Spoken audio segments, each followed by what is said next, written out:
Yuba-Sutter.live's local government live streams are presented by Plumas Lake Self-Storage in Plumas Lake, where lifelong local residents are helping other residents keep things safe, providing indoor storage units, outdoor RV and vehicle parking, moving supplies, and Penske truck rentals. Details at plumaslakeselfstorage.com.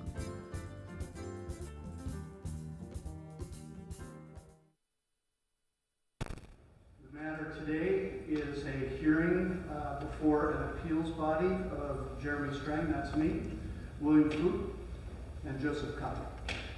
This matter is for an appeal for the Feather River Plaza, LLC, to the notice of violation and penalty order issued by the City of Marysville on August 1st, 2024 regarding 420 5th Street here in Marysville.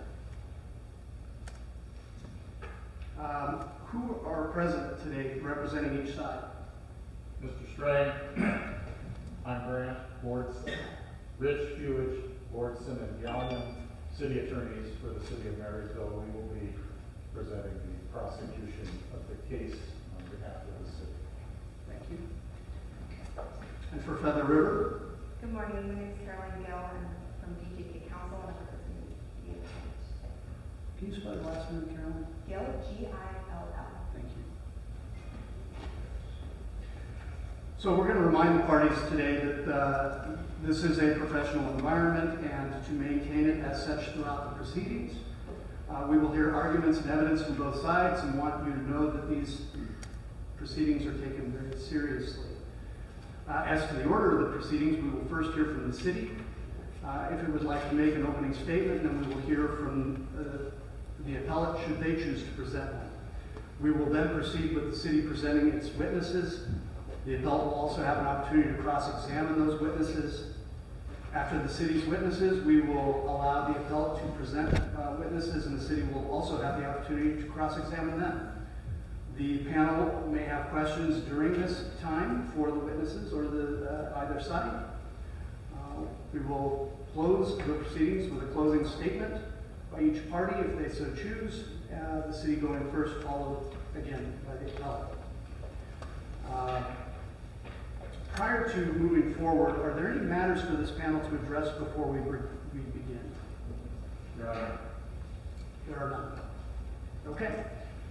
Is the city ready to begin? Yes, we are. Please proceed. We want to do an oath of affirmation. Madam Reporter, could you administer the oath for us for anybody wishing to testify? So, As they're called up. Okay. those who are at least city witnesses, please stand. I think we can do it all at once. Anybody wishing to testify?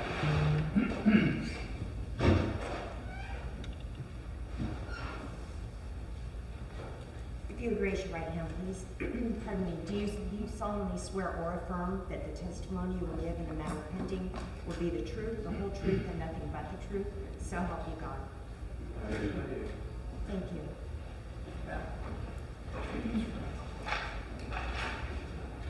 Yes, Mr. Wardson. Very good. Members of the panel, Ms. Gill, those assembled here, I'm Grant Wardson, here on behalf of the City of Marysville. We're going to present a brief opening statement as to what we believe our evidence will establish.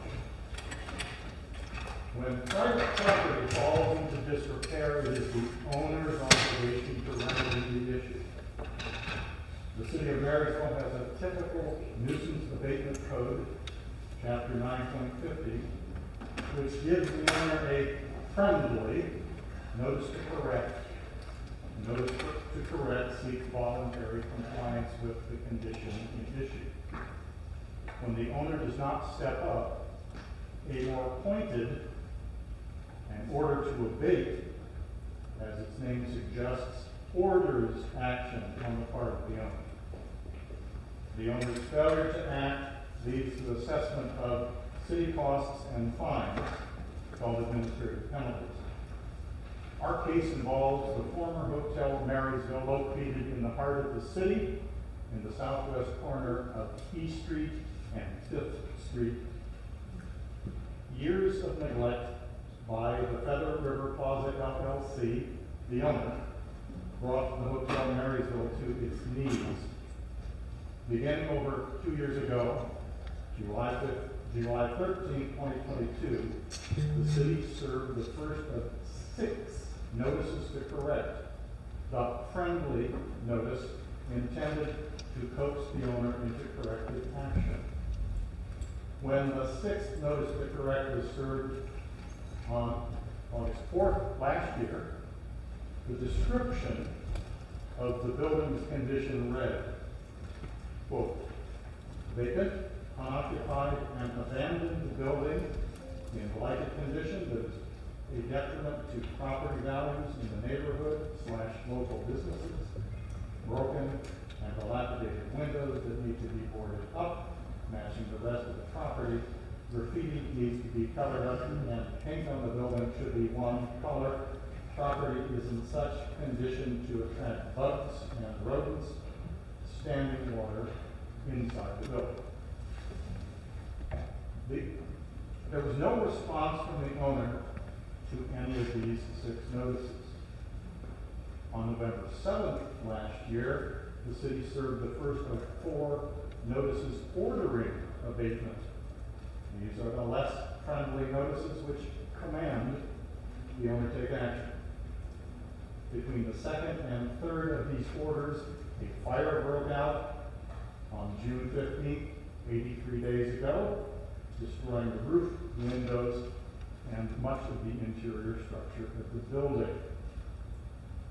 A few days later, engineer Sean Jackson of Jackson and Sams, who was selected by the owner, studied the matter and concluded, quote, the building is at risk of failure given normal wind loading and current gravity loads. These failures may be brittle and catastrophic failures with little to no warning time, close quote. 6 days later, Nick Henderson, the city's chief building official, ordered the owner to demolish the Hotel Marysville under the California Building Code, a state law, as well as under the Marysville Nuisance Abatement Code. The owner ignored the order. Immediately after the report from the owner's engineer, the city implored the owner to come forward with an action plan. The owner ignored numerous such requests until July 15, 2024, 1 month post-fire, when its counsel, Mr. Daniel Katz, said they hired an engineer to, quote, further assess the safety and structural integrity of the building, close quote. And then the owner would evaluate the recommendations for the next steps. The impact of the fire to the community is summarized in the declaration of Jim Shadd, the city's director of emergency services and city manager. He declares in part, the fire has resulted in severe impact on nearby businesses due to the necessary road closures and detours to include E Street, which is also State Highway 70 route to the city. The closure and detouring of State Highway 70 between 3rd and 4th Streets due to the fire has caused significant impacts to daily commuters and good movement. As a major corridor for goods transportation, this closure has resulted in severe traffic congestion with delays of up to 40 minutes during peak hours. A vast majority of the city's police resources are actively engaged in traffic control to manage this situation, and businesses in the vicinity have been severely impacted by the detours. The California Department of Transportation and the California Highway Patrol have expended significant resources to manage the resulting traffic backups and ensure the safety of commuters and efficient movement of goods through the detour routes. The incident has created significant economic impact to businesses that are directly impacted by the perimeter of the hotel's fall zone per engineering report, and to the businesses affected by the routing traffic.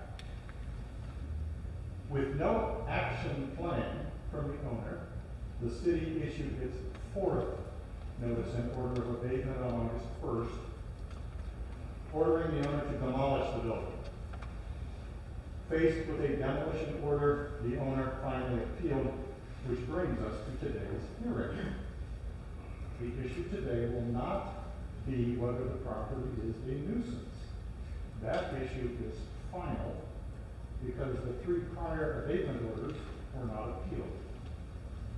The issue we address today will be whether the condition warrants demolition. In support of this proposition, the city will offer 39 or more exhibits.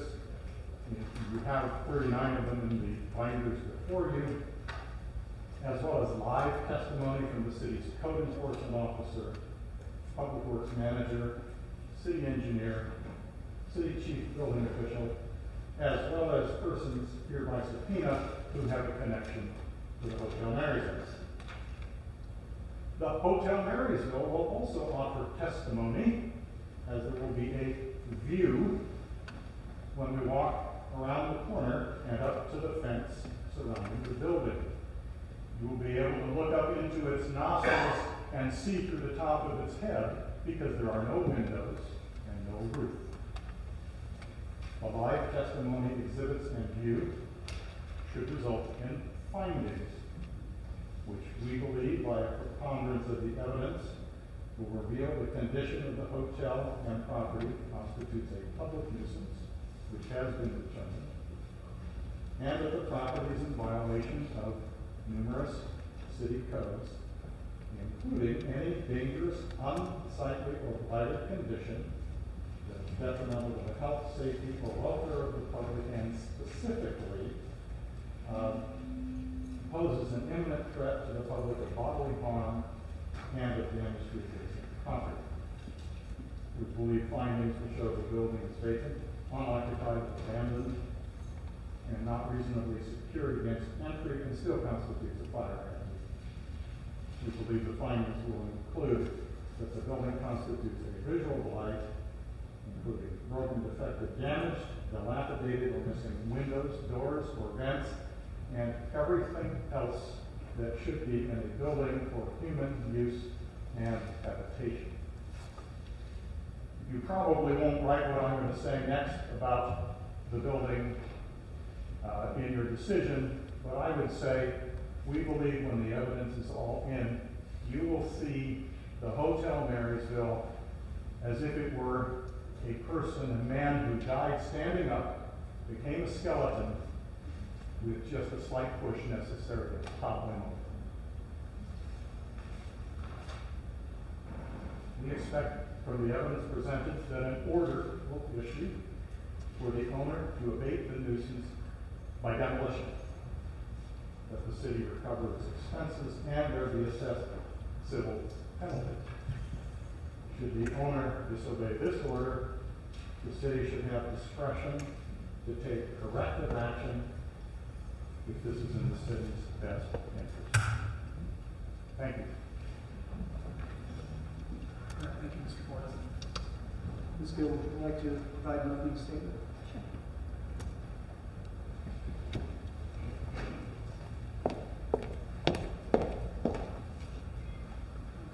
Good morning.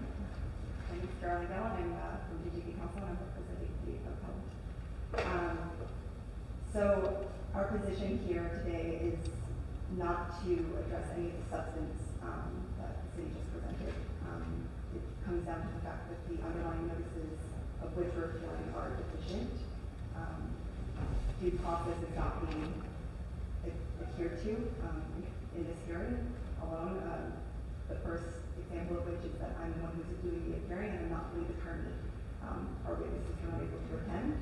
The attorney was not able to attend because they were unwilling to allow a remote access to let the lead attorney who knows the facts and has been on the ground and has done the work and has been in communication with the city is in Los Angeles, and our lead agent of our client is in New York, and so he requested with plenty of time that we make reasonable accommodation to do a remote hearing and allow remote access so we can have witnesses here, and to maybe even be able to address the substantive nature of the notices, and those were arbitrarily declined. No reason given other than they didn't need to. So for that reason, we're reserving our due process rights and stating here and now on the record. And stating here and now on the record that we're objecting to this hearing and that this is insufficient. Going back to the deficiency of the notice, most of what we can present today is been stated and submitted already through our field papers. As the city just pointed out, all of the notices that came before this notice in order to demolish were post or pre-fire. Then a fire occurred and burned down the building, and then this order came, and they're picking back off of these notices that apply to a condition of a building that no longer applies. Not that the fire made the building better, but I don't think, unless the city's going to get up here and say that the condition of the building didn't change, they're unable to piggyback off of these notices. The conditions that they're describing in all of these notices that you guys can see through the city's own exhibits describe conditions that are physically no longer present. We're dealing with a different building, and to Mr. Grant's own analogy, I guess a different body, a different skeleton. So, other than that, the only substantive thing I'll address at this point is we are going to, at this point, deny all of the characterization of my client's response to the situation. We have been very responsive, even in the exhibits you'll see, despite what was just said and despite what you might hear today. If you look at the exhibits themselves, you'll see emails and communications going back and forth since the start of the fire between my office, my client, and the city. And we have been diligent. We've had gotten people on the ground. We've been working through this. So we're denying the mischaracterization of those facts. As well, one of the things that we have been, and the city is well aware of this, have been working on is the engineering report that needed to be further studied, which is true. It needed the first initial engineering report was done within 24 hours of the fire. And in that report, it provides that there's a chance that we can revive this building, but more additional studies need to be done. So my client hired that engineering firm, and only just last week, after this appeal hearing was already set, after these notices and all of these non-compliance violations we've been received from the city about report, only just last week did we finally get that final report that gave us a direction on how to proceed with putting in supports of the building and potentially reviving it, which is my client's right to do, is to revive this building or sell it to somebody who wants to revive it. It's a historical building. The historical statutes apply. The city continually ignores that. I would just ask this panel to not be distracted by what the city presents today and keep to the four corners of the notice in which they're underlying the notice of order and acknowledge that it's sufficient. That's really what it comes down to. And I offered the city before this hearing, and I'll offer it to them now again, and we'll talk after, but I'm giving them the opportunity to withdraw this notice at this time, and then go from there, instead of wasting taxpayer money going through a hearing that they know is based off of a deficient notice. So that's all. Thank you, Ms. Keller. We're going to go ahead and proceed with the city at this time. You are able to call witnesses. The city calls Officer Parisha Rodney.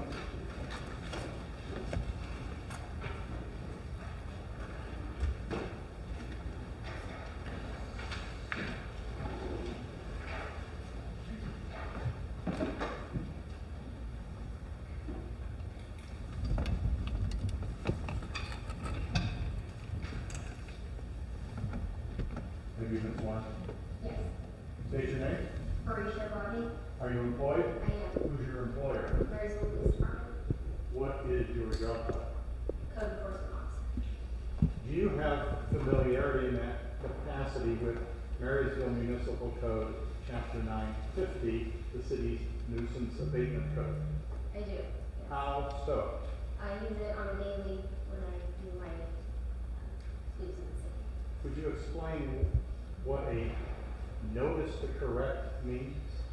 Sure, it's a warning to the property owner, letting them know that a violation of the nuisance abatement code has been detected and urges them to fix the issue. What is a notice of violation and penalty order? It is a formal letter to the property owner. It turns into we're telling them they have to fix the issue instead of asking them to fix the issue. It's an order to do so. Correct. What involvement have you had with respect to the Hotel Marysville? I've sent several notices to correct as well as notice and orders to the property owner. Where is the hotel located? 425th Street. And how many notices to correct did you send? 6. Which exhibit, you have the exhibit binder in front of you? Yes. Which exhibits comprise those 6 notices? 2 through 7. And what are the encompassing dates? 7/13/22 was the first one, and then the most recent one was 8/4/2023. And with respect to the last one, that's exhibit which? 7. So in exhibit 7, could you read into the record the condition of the property as you noticed it to the owner in the last notice of correction? Vacant, unoccupied, and abandoned building in light condition that is detrimental to the property values in the neighborhood and local businesses. Broken and dilapidated windows that needed to be boarded up, matching the rest of the property. Graffiti needs to be covered up and paint on the building should be of one color. Property is in such condition to attract bugs and rodents and standing water inside the building. And that was sent to the Federal River Plaza LLC. It was. What action did the Federal River Plaza LLC take in response to the 6 notices to correct? Nothing. Did you issue any further notices? Yes. What did you issue? Notice and orders after that. How many? 3, 4, including the one that we're here on today. Total 4? Yes. And the 3, and those 3, are they still pending? No, they're final. So an appeal time was offered and there was no appeal. Correct. Okay. Would you identify the exhibits which comprise the notice and abatement orders, the first 3 that are final, please? Sure. They're 8, 9, and 10. And those are not appealed. Correct. And then the 4th notice and order, can you identify that in the exhibits? Sure. It's going to be exhibits 1 through 27 of the entire document. The Okay. first 1 through 27. So the first 27 exhibits as an entire packet comprises the notice and order that we're here talking about today. Yes. So the owner, got the history along with supporting documentation. Yes.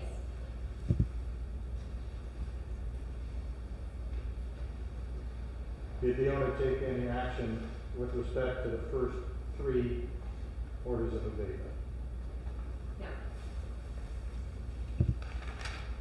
Did the owner appeal the most recent, oh, and what was the action you requested and demanded and ordered in the notice and order concerning today's hearing?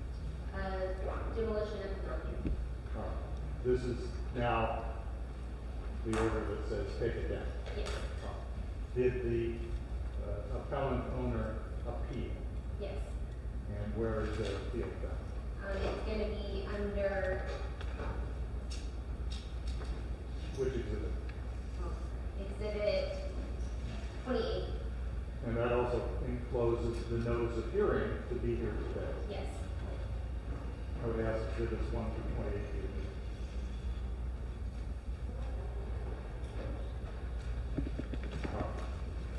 Can I interject? I have a couple of questions. Yes. Well, can you say your last name, Patricia? Rodney. Patricia Rodney. Yes. You talk about the notices to correct and being sent, several of them being sent to the owner. How were those sent? Certified mail. And anything beyond certified? In other words, was it also first class, or was there a return receipt? I guess what I'm asking is, how do you know that they were delivered or received? Yeah, when I send out my notices, I always send a signature request with it, so I always get a signature returned back to me. And you did in this case? Yes. On each of the violation letters sent out, the courtesy letters? I can't say every one of them, but I would say at least half of them, yes. Same question regarding the notice of violation and penalty assessment. Yes, same thing happened. And do you recall whether or not all three came back with signatures? I know that the last one did, and it's attached in the exhibit that's in here as well, with the proof that it was signed for.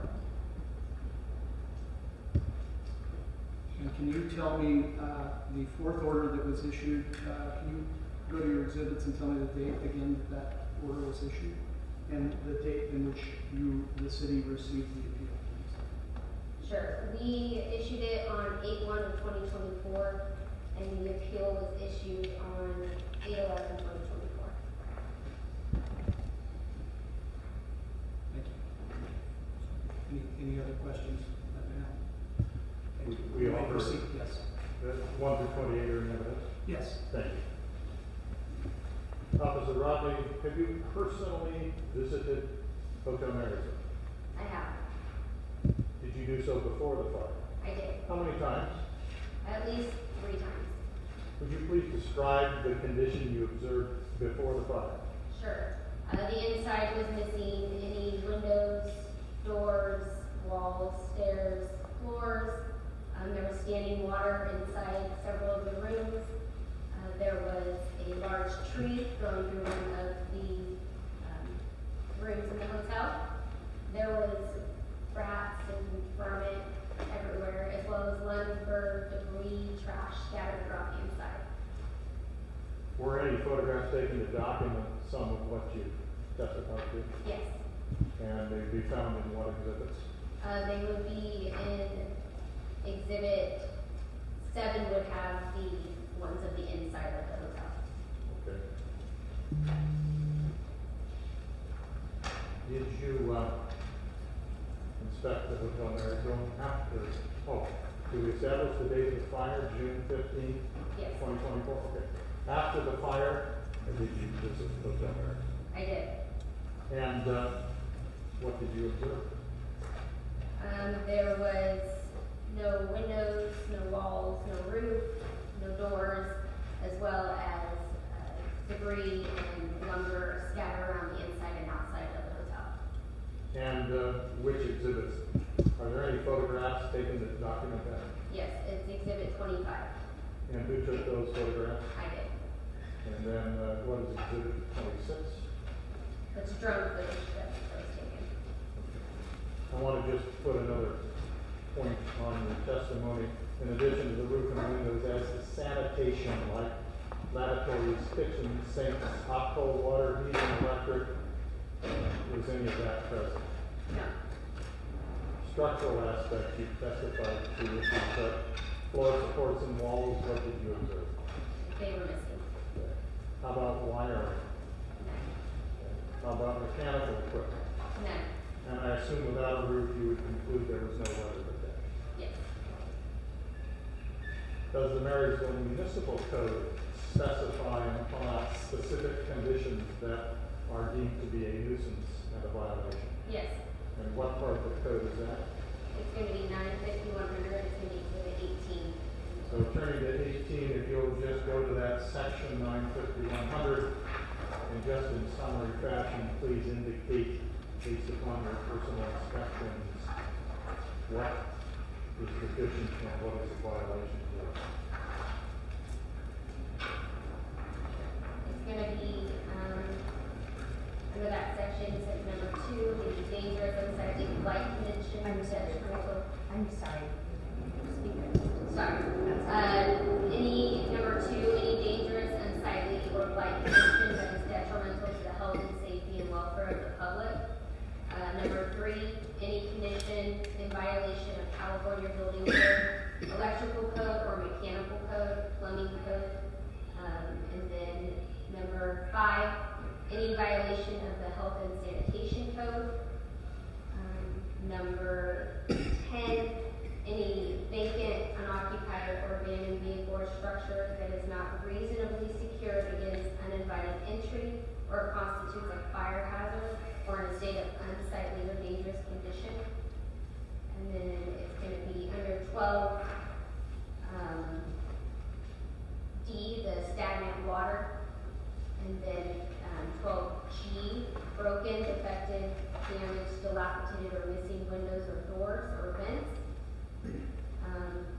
12H, any condition that harbors, promotes, or tends to contribute to the presence of rats, vermin, or insects. And then section 17, any condition of a building or structure deemed to be unsafe that is in the discretion of the enforcement officer that poses a security problem by reason of dilapidation, fire hazard, disaster, damage, or other similar occurrences. And then 18, any condition of a building which constitutes a subsidized building as defined in the health and safety code. We've covered the health and safety code elements, correct? Yes. Whose responsibility is it to deal with deficiencies in a piece of private property? The property owner. Can you describe any effort the city made for the owner to give an action plan to deal with Hotel Marysville? Yes, it's going to be Exhibit 16, the correspondence and emails. And did the owner make a reply to those requests? Yes. Okay. What was the reply? No, I'm sorry, there was no reply to those requests. If you look at Exhibit 16, page 25, please.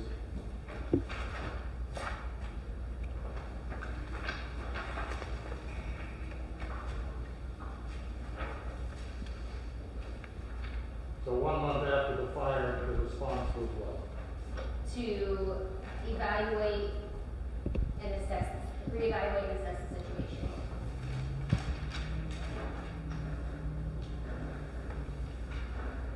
The city provided the owner with contractor proposals that would be the problem. Yes. Which exhibit is that? It's going to be exhibit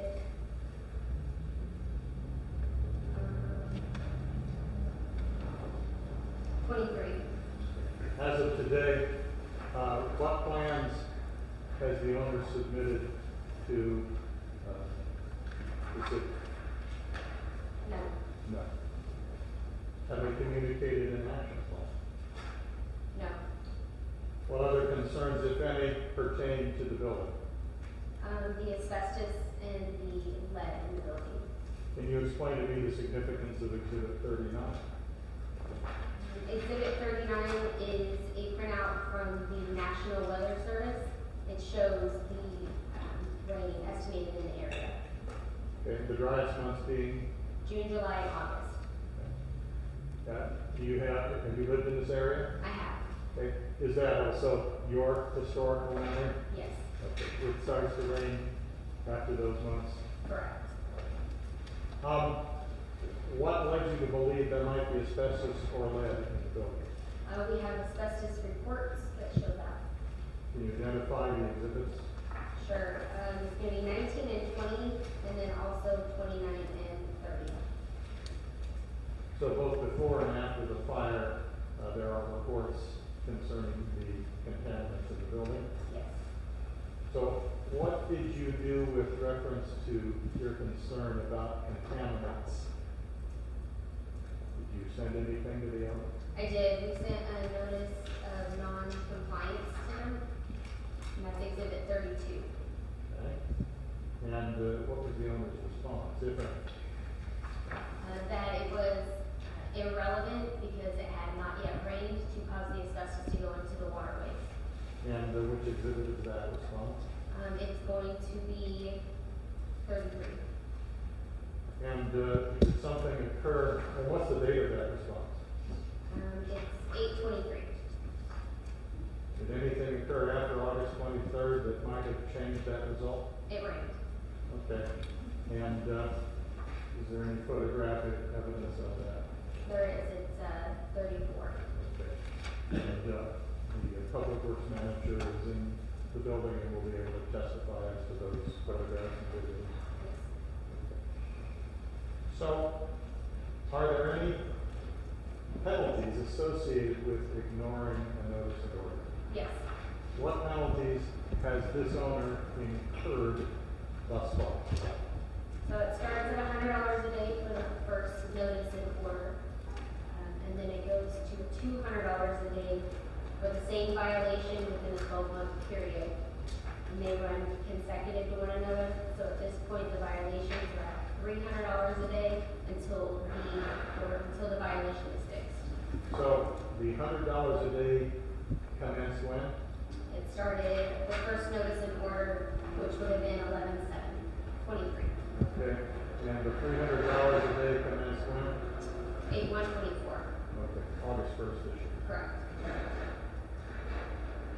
As a result of your observations and investigation, were you able to determine the status of the Hotel Marysville? Yes. What did you determine? I determined that it was an imminent threat to the public for bodily injury and harm, as well as destruction to the adjacent buildings and businesses. What is your determination based on? It's based off my personal observations, as well as the engineering reports and the asbestos and lead reports that we have obtained, as well as the declarations from the building inspector and the fire chief, and most recently, the judgment that was signed by the courts. What's the date of the judgment? Or excuse me, what's the exhibit of the judgment? 38. And did you testify in that hearing? I did. So although it's not final, you provided similar evidence that you provided here today. The court made that similar determination. Yes. And there were 2 engineering reports, correct? Yes. If you just call out the exhibit numbers. They're going to be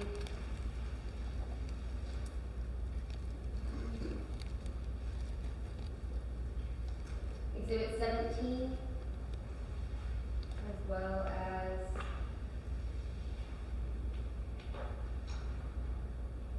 Well, 12, yes. right.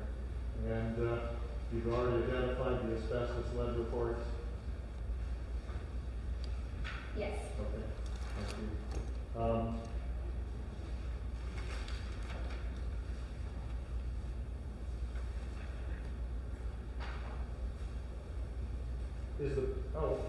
And as to the notice and orders prior to the one we're here on today, the one that was served August 1st, were any of them issued after the fire? Yes. Which one?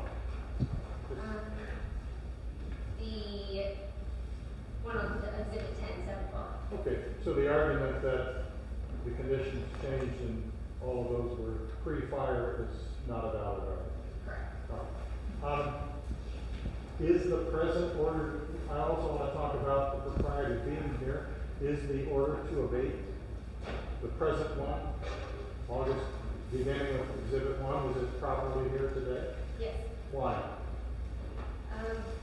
The section states that you can have a notice in order issued if the same violation occurs at the same premise or by the same person, or if the violation was issued a notice in order or a notice to correct, or if it was issued within a 12-month period. All of those apply. Correct.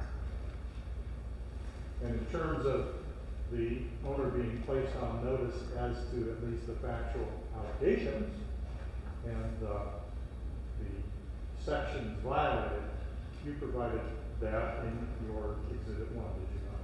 Yes. I would ask that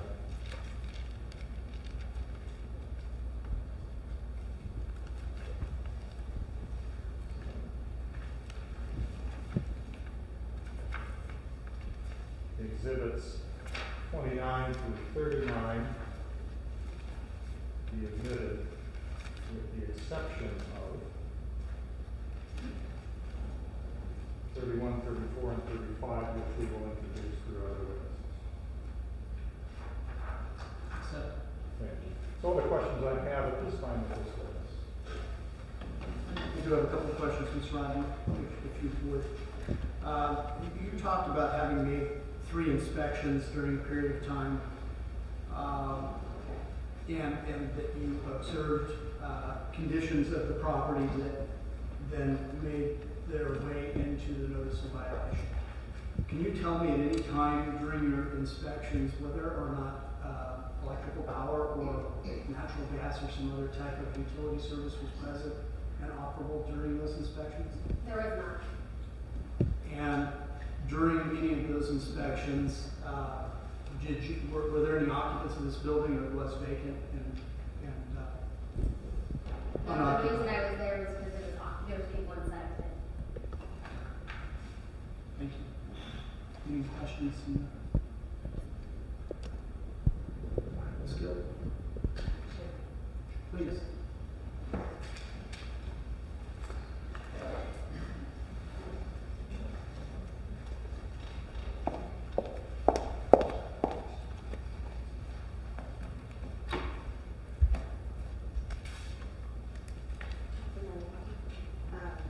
Do you mind just clarifying what occupants were in the building?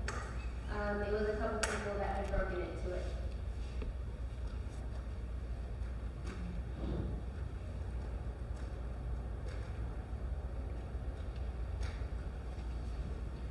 So, I think I'm going to start backwards.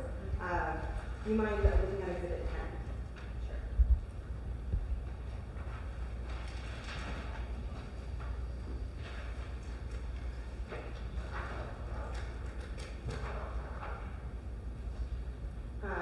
Do you see the second sentence?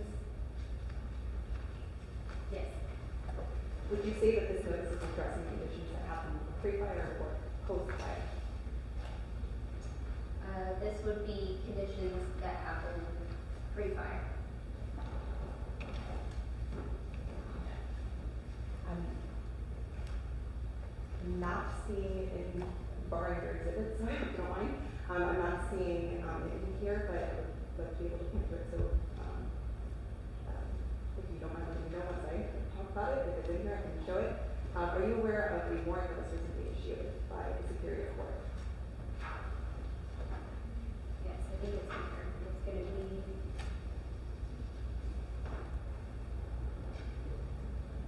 24.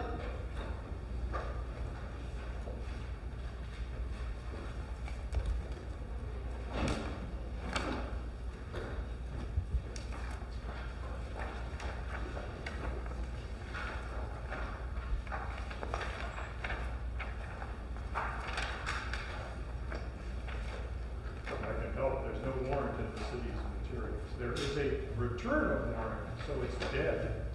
That would be exhibit 37. City manager returned the warrant, so it's no longer a bid force for that. Is the original warrant in 37? I'm sorry? Is the original warrant, or it's just It's the return. You know, when a warrant goes out. yeah, it's just a declaration. All right, so the declaration is how you return the warrant. Right. So it's- I'm gonna ask about the warrant. Are you familiar with the warrant that was returned? I was not in that hearing. Okay. Just for your information, the court found. Well, I'm going to object. The witnesses have to be sworn. This is testimony. She says, just for your information, the court. Ms. Gill, is there a question? Yes, I mean, we'll submit the warrant after. It's part of the public record. I believe it was accompanied in our appeal papers. I don't have it in front of me. but it's issued by the court. The court has to certify after certifying their own warrant for it to be included in this. Fair enough, we can get that and submit it to the panel after this hearing. But yes, there's position that Ms. Rocky is taking is direct opposite to what the court has found per that warrant. You know, this is a nice conversation, but this should stop, and the next question should issue. Next question. Okay. Do you mind going to exhibit 38?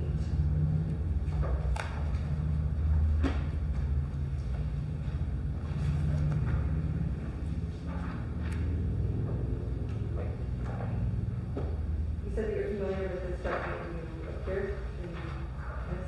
I did. Did my client appear? No, Was there any opposition given? I don't know. Is this what you would consider, or I guess what we call a default judgment? I don't know. That's not my area of expertise. Do you mind reading the first line? Sure. The default of the defendant, the Feather River Plaza LLC, served as a DOD. You don't. Are you familiar with the historical building code?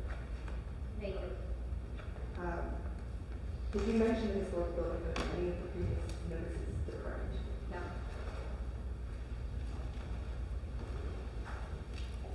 I'm gonna, bear with me, I'm gonna take you through, or we can try to do it collectively.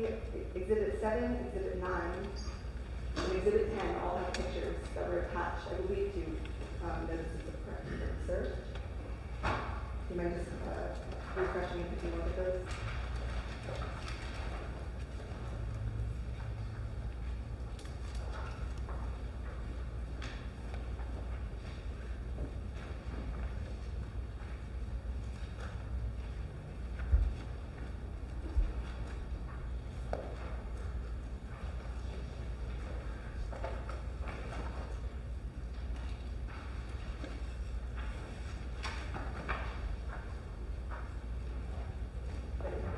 Do you mind going to now Exhibit 25 and Exhibit 26? Those pictures.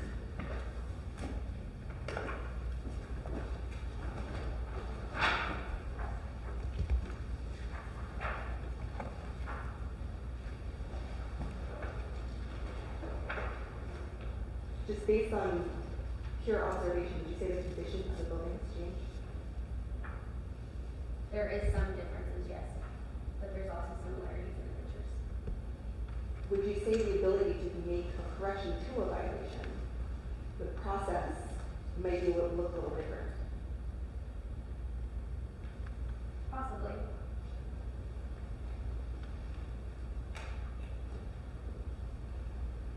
I think that's all. Thanks. No further questions for this witness. Okay. Next. The city calls Wayne Hartley.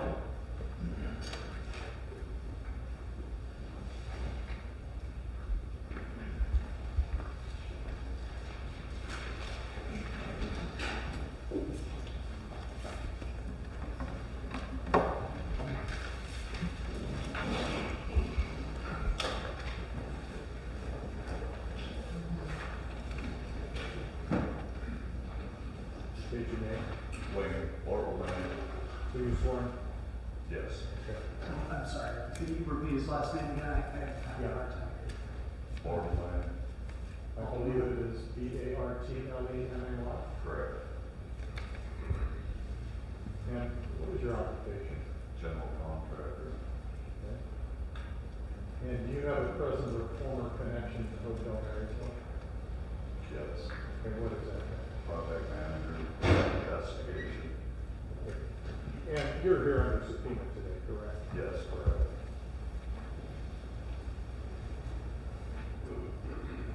I'm going to show you the poster. Turn it around in a little bit. I'm going to hand you what's been marked as Exhibit 40, which I believe is a photograph of the poster.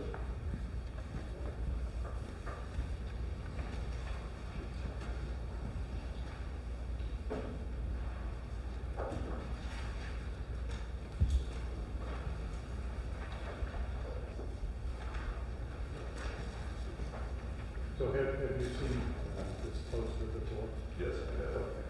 And that's your picture holding a set of construction plans and identified as project manager.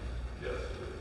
The project was to restore Hotel Marysville with 68 modern apartments, 15 commercial office retail spaces, a rooftop bar, and a banquet and dining space.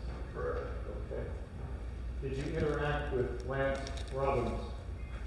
Yes, it is. Okay. What input did he provide regarding the project?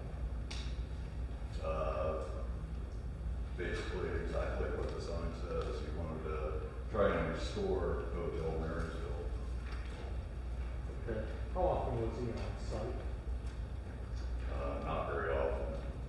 He'd fly in 5, 6 times maybe in an 8-month period. Okay. Same questions regarding Aaron Iskowitz. Did he come to the site? Yes. About how often? Maybe 4 times. And what input did he have regarding the project? He would listen a lot. He was Lance's CO, so Lance would ask the questions and see how progress was going, and Aaron was there to be his other set of ears. Okay. And was there anyone else who provided input to you? Subcontractor. Okay, those would be people you would rotate, yes? Correct. You were the general. Project manager. All right. I'm Yes. sorry. Project manager's a little different. You were over the contractors then. Yeah, my title was general contractor / project manager on this project. Okay. Was there involvement of Adam Labs Incorporated with respect to the project? Yes. Okay. Why were they engaged? He was the chemical analyst to come in and find out what our asbestos levels were and to come up with a format for removal. Yes. And if you look at Exhibit 29, is that a report that he provided? Oh, I'm sorry, that there are tabs on that binder.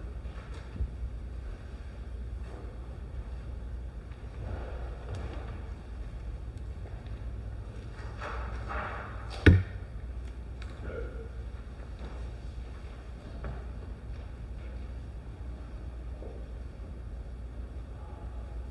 Did Adam Jansen provide Exhibit 29 of the inspector's report?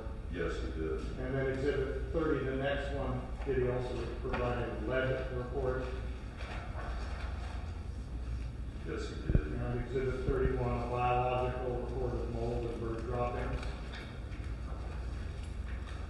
Yes, he did. Was the asbestos abated? Was it taken away? No, it's not. Okay, do you know why not? We basically stopped the project when we got to that point. And so, yeah, that's kind of about where it's from. All right. We had to have the asbestos removed before we could move on with anything else at all, period. All right. So, the receipt of that report put the brakes on the project. Basically, yes. Who communicated to you, we're done, we're not going forward? Lance Robbins. All right.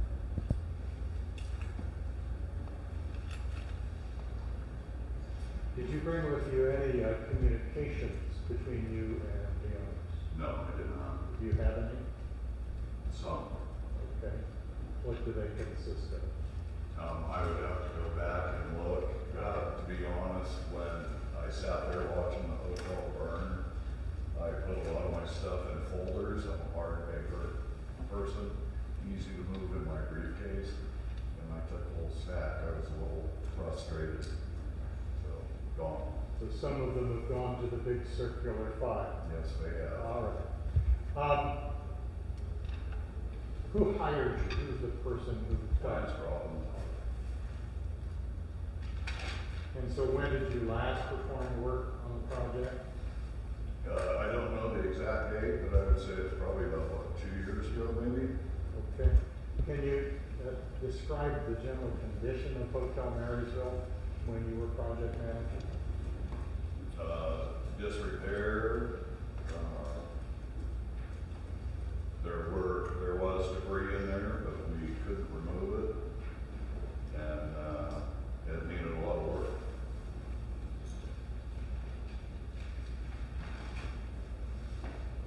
I would ask exhibits 31 and 40.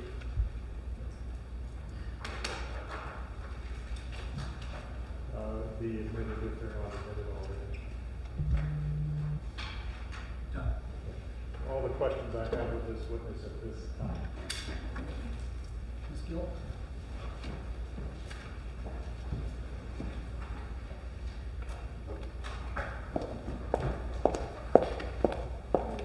Morning.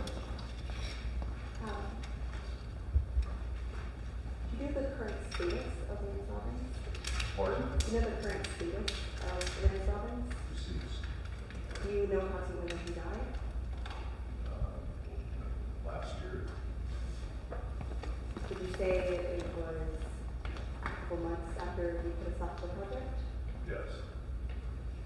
And then out of curiosity, do you recall what your relationship was with the city during this process of trying to get the property remodeled? So we had a good relationship with the city. The city was behind us 100%. Despite the notices?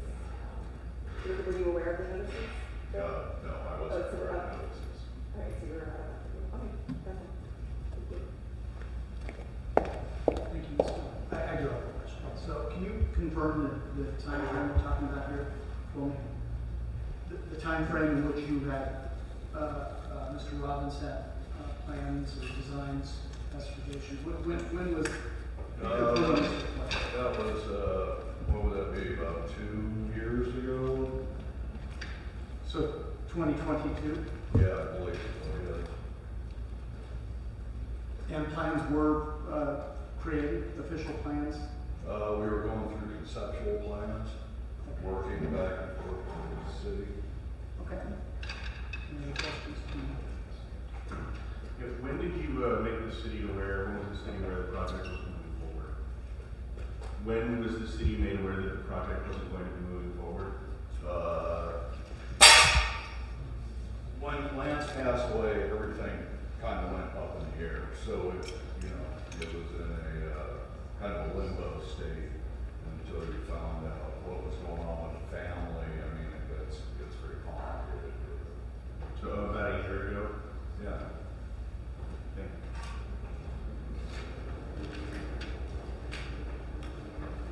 Any more questions?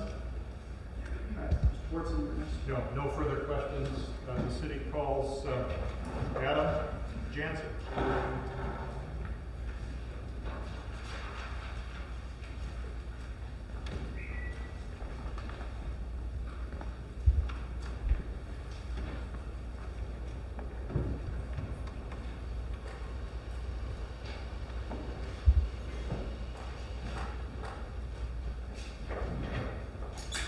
Would you state your name? Adam Jansen. And were you sworn? Yes. And you're here today under a subpoena. Yes, I am. What is your occupation? Certified asbestos consultant for the state of California. And do you have any association with Hotel Marysville? Yes, I do. Okay. And as Mr. Barlow may testify, were you retained to do assessments of Hotel Marysville back in May of 2022? Yes, I was. Okay. And if we look at exhibits 29, 30, and 31, do you recognize those? There are tabs. 29. Yeah, I did it. It's my report. Okay, so 29 is your report as to? The asbestos survey that was conducted May 17th, 2022. And was the survey for asbestos taken on 2 pipes on the outside of the building? No, this one in May 2022 is throughout the building. Throughout from the basement to the top? From the basement to the top. Okay, and exhibit 29 sets forth your findings and how they would have to go about abating that asbestos. Yeah, it's a cover letter attached to some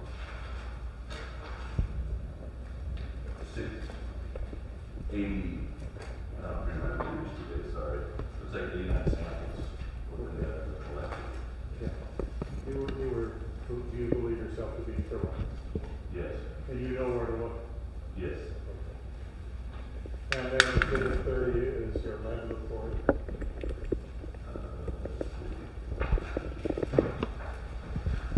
yes, That's also in May of 2022. yes, And then exhibit 31 is your biological report. yes, After the fire, the city asked you to do some assessments for decontaminating the property of asbestos, did it not? yes. And can you just identify exhibits 19 and 20 as the original plan and the plan after meeting with the EPA? Yes, exhibit 19 is the abatement plan generated June 25th, 2024. And then Exhibit 20. exhibit 20 is the addendum to the abatement plan post the EPA meeting, July 9th, 2024. Are you a public laboratory? Yeah, we're to the general public, yeah. So people from the public can also submit samples? Absolutely.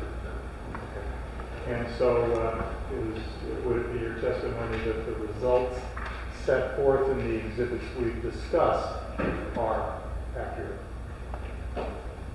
The results would be accurate. Thank you. That's all the questions I have at this time of this round. Thank you. Ms. Gill?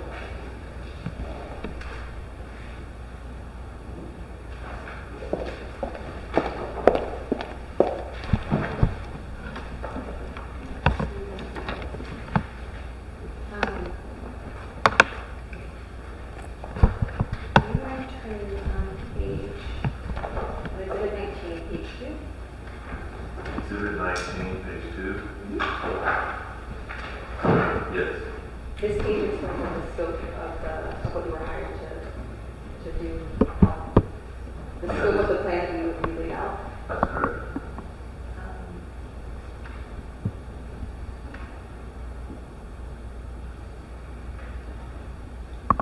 Do you mind reading the first sentence to me of the scope? It's in evidence and it speaks for itself, isn't it? So then can you agree that in that sentence, it says that the abatement plan is part of a total demolition plan? And that the options that are presented in this plan as well as in Exhibit 20 are in the context of total demolition? The abatement plan is not specific to total demolition, but is part of it, or the options are there. Ooh. In Exhibit 19, I'm assuming that you're familiar with both. Are there any options that don't involve demolition? Yeah. This is a health and safety plan for asbestos proper removal, and you can do that without demolition. Right, but the options laid out. So I included demolition. did you include an option? One of the options. So in Exhibit 20, for example, it says option 1, option 2, option 3. Do any of those I options did, yeah. include not demolition? I'd have to look, but it could be that each one of those options did address demolition as a reason. But I could exclude that. It doesn't, it's the health and safety. Right. Asbestos removal. So abatement. With or without. Yeah, so abatement is possible without demolition. Yes.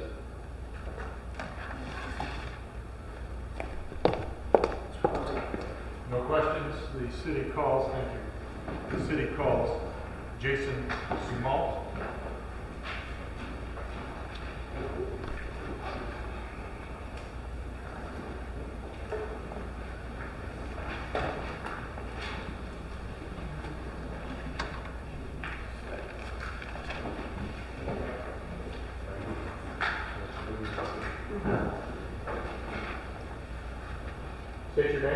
Jason Zavalt. Are you employed? I am. Who's your employer? I'm employed by the city of Marysville. What is your job title? I'm the maintenance manager, or the public works manager, sorry. So, as Public Works Manager, did something cause you concern on Saturday, August 24th? Yeah, it was raining. Okay. Why were you concerned?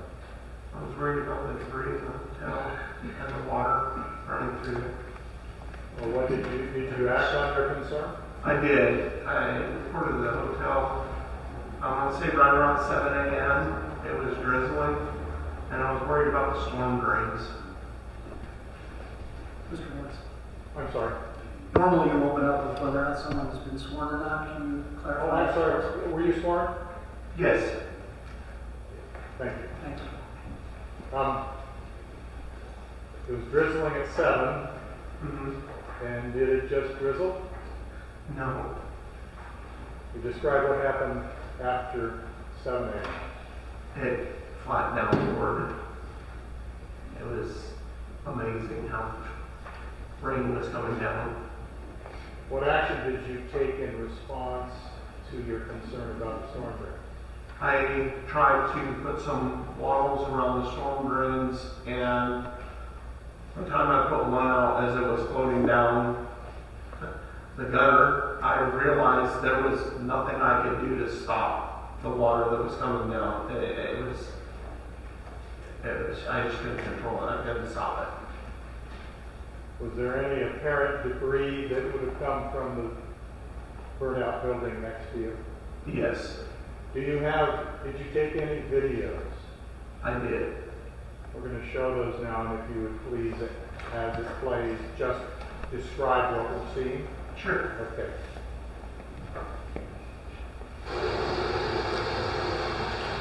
So this was first thing in the morning at around 7 a.m. where there wasn't a lot of rain coming down. So I videoed, and this is, I don't recall which side of the hotel this is. It would either be the west or the north side. You can see the debris in the actual gutter.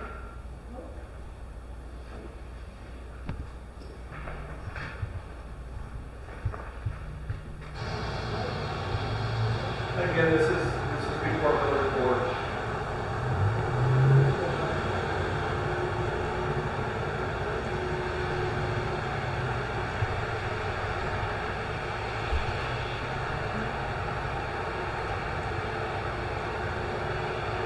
You see the water pooling up in different spots, and there's a storm drain right there.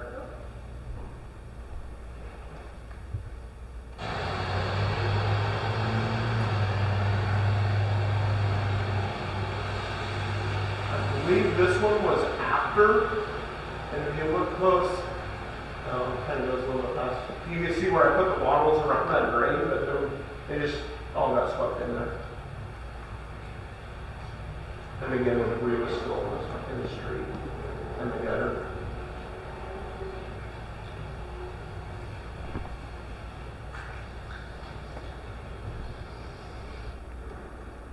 There, in that picture right there, you can see one of the wattles right there would be closest to the bottom of the screen. You can see it there, but all that debris just pushed up against it.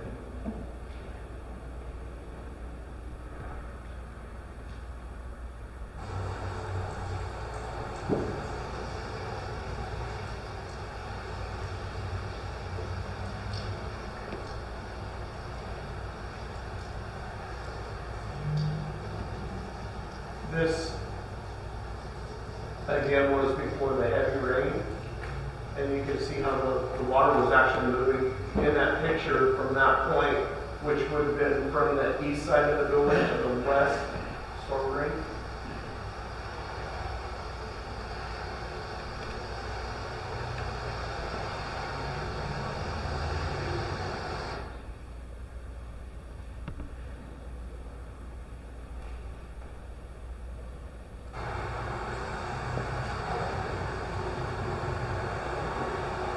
At the very end of this one, this was pre the heavy rain. You can see some white, they were some absorbent towels. We were just trying to block that up. It wasn't very much point, I didn't think it was going to pour. We were just trying to stop a little bit of water from going down the drain.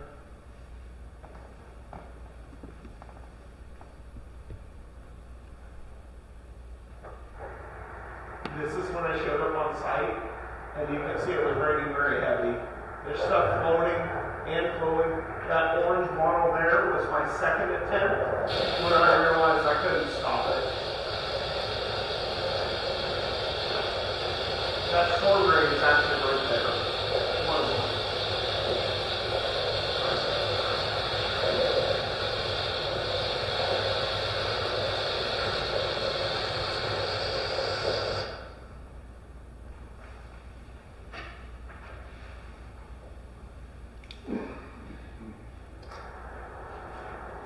In the beginning of that, you can see that water just kind of pushed up in there. And in this one, you can see the water actually coming through the building, across the sidewalk, and down in the drain.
Again, the picture print videos are about the same.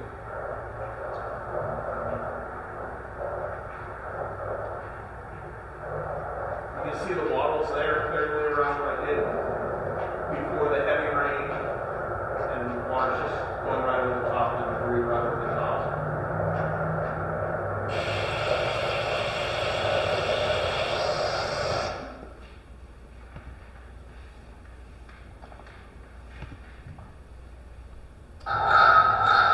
This was after the rain and everything started to dry up. There was a contractor working on the other side and that's some noise. But you can see the gutters are still have debris in them.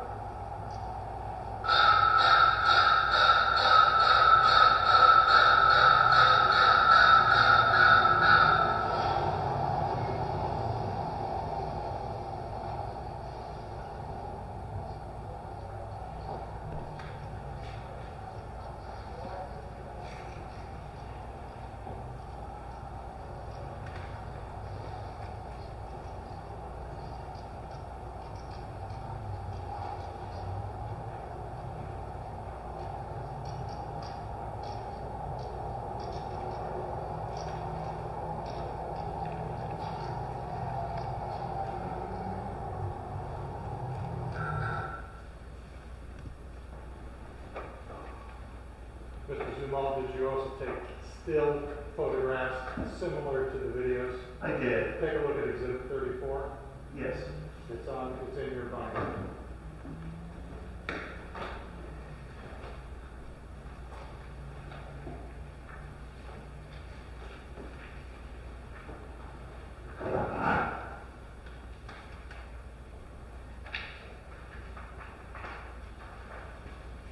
Who took those photos? I did. And they were on the same day, August 24th, 2024, Yes. and they represent the conditions you photographed. Yes. I would ask Exhibits 34, 35, the photo video, and 40, the one that the poster be admitted. I'm sorry, 34, 35, And 40, which is the one Mr. Bartleby talked about. 34, 35, and 40. accepted. Thank you. That's all the questions I have of this witness. Let's go.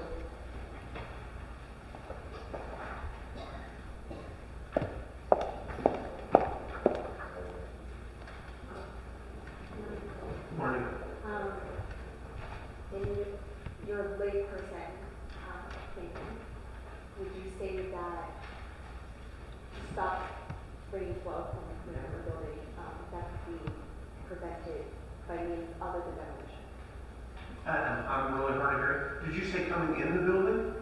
Right, so like the concerns that you have in what we just watched. Yes. Could that be prevented or your concerns addressed? I'm not familiar with the building, or I guess if it had a roof on it, it might prevent it from going through the building, but So I'm if not it an was engineer. revived and it became Yeah. remodeled and the hotel had a roof and it.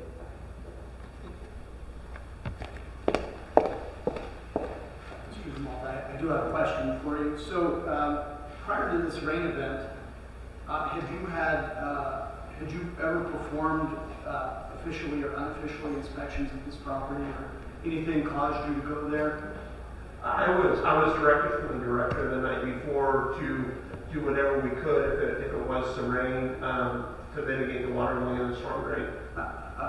Okay, but even before that, so maybe not in the short term, a day or two, but prior to that, during any of this, Yes. subject to this hearing, after the fire, had you been at that property? Yes. Okay.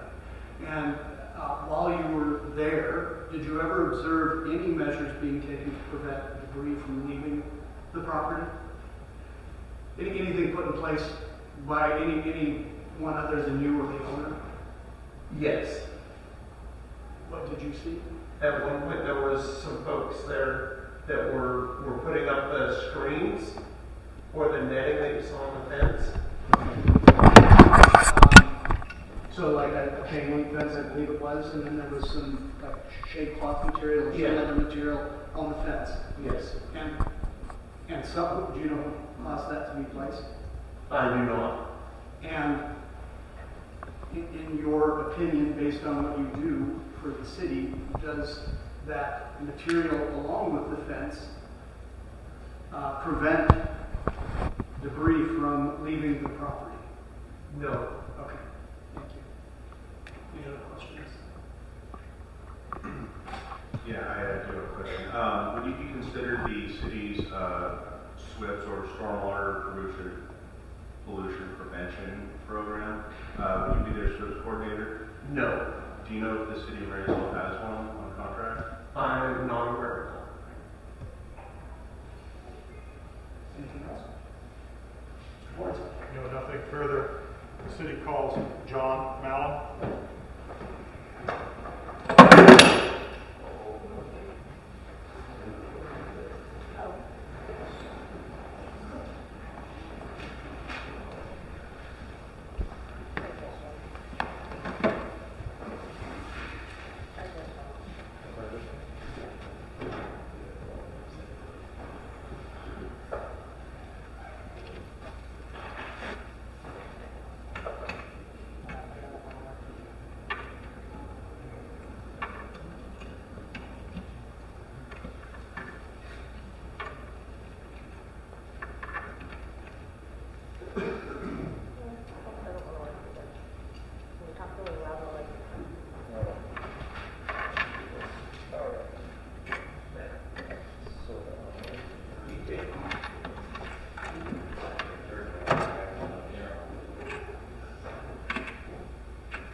Yuba-Sutter.live's local government live streams are presented by Plumas Lake Self-Storage in Plumas Lake, where lifelong local residents are helping other residents keep things safe, providing indoor storage units, outdoor RV and vehicle parking,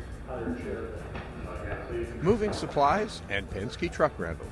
Details at plumaslakeselfstorage.com. No, I was not. May this witness please be sworn. You need to stand and raise your right hand. Ready.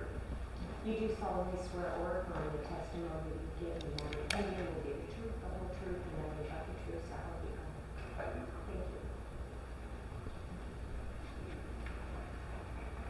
What is your affiliation with the city of Marysville? I'm the consultant city engineer. Could you give us a rundown of your education and professional background, please?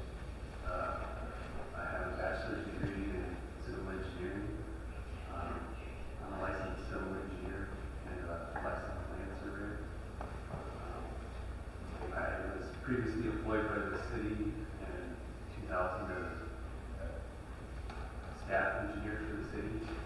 I'm currently employed by UHM Engineering in Marysville, which I've been employed there since 2002.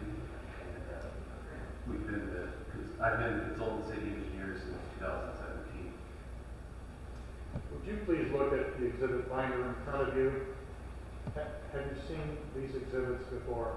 Yes. And particularly as to the condition of Hotel Marysville, which exhibits have you reviewed in some greater detail?